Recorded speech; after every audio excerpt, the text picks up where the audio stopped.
Hello అండి. ఈ video చూస్తున్న అక్క చెల్లెలకి, అన్నదమ్ములకి అందరికీ రక్షాబంధన్ శుభాకాంక్షలు అండి. ఇక్కడ వచ్చేసి మా అబ్బాయి మా అమ్మాయి రాఖీ కట్టడానికి ముందుగా దేవుడికి నమస్కరించుకొని ఇక్కడైతే మా అమ్మాయి రాఖీ కట్టడానికి అయితే మా అబ్బాయికి కావాల్సినవన్నీ తెచ్చుకొని ఇక్కడైతే పెట్టేసుకొని పట్టుకొని అయితే మీకైతే చూపిస్తుందండి. వాళ్ళ అన్నయ్యకి వచ్చేసి ముందుగా కుంకుమతో బొట్టు పెట్టేసి తర్వాత రాఖీ కట్టడానికి అయితే తీసిందండి.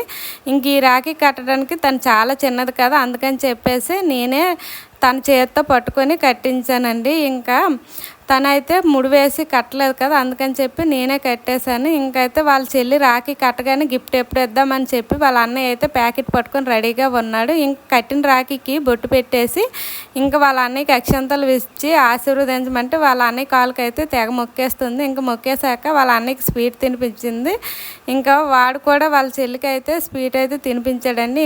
వాళ్ళ చెల్లికి అయితే తను దాచిన గిఫ్ట్ అయితే ఇచ్చాడండి. యాక్చువల్గా ఈ గిఫ్ట్ అయితే ఇప్పటిది కాదు, వేరే అప్పుడు తీసింది. ఇప్పుడైతే అర్జెంటుగా కుదరక ఈ గిఫ్ట్ ఉంటే అలా ఇచ్చేసానండి. రాఖీ కట్టేసింది కదా, వాళ్ళ అన్నయ్యకి అయితే దిష్టి కూడా తీసిందండి. ఈ గౌన్ వచ్చేసి నేను చాలా రోజుల కిందటే కొన్నాను, తనకైతే చూపించలేదు. ఇప్పుడైతే వేరేగా గౌన్ కొందామని అనుకున్నాను, కానీ నాకు బయటకు వెళ్ళే టైం లేక తీసుకోలేదు. అందుకని చెప్పి అయితే ఇప్పుడైతే ఈ గౌన్ ఉందని చెప్పేసి గిఫ్ట్ లాగా ఉంటుందని ఇచ్చేసానండి. మిగిలిపోయిన సేమియాని ఎందుకు వేస్ట్ చేయాలని చెప్పేసి వాళ్ళిద్దరూ అయితే ఒకరికొకరు తినిపించుకుంటున్నారండి. ఇంతకీ ఈ గౌన్లో నా కూతురు ఎలా ఉందో తప్పకుండా కామెంట్ చేయండి. వీలైతే